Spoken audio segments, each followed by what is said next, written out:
গত 15.5 বছর সহ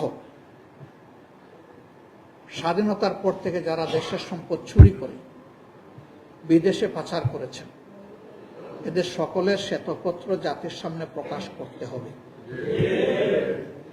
এবং লুণ্ঠিত লন্ডার্ড মানি যেগুলো, পাচারকৃত অর্থ যেগুলো, সেগুলা দেশে ফিরিয়ে আনার কার্যকর পদক্ষেপ গ্রহণ করতে হবে।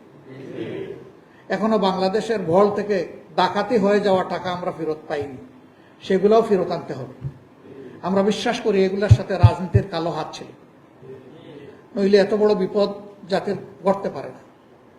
যেটা কোনো বক্তব্য মতে, বাংলাদেশ ব্যাংকের তথ্য মতে বাংলাদেশ থেকে গত 15.5 বছরে 22 লক্ষ কোটি টাকা এখান থেকে পাচার হয়েছে, 26 লক্ষ কোটি টাকা পাচার হয়েছে।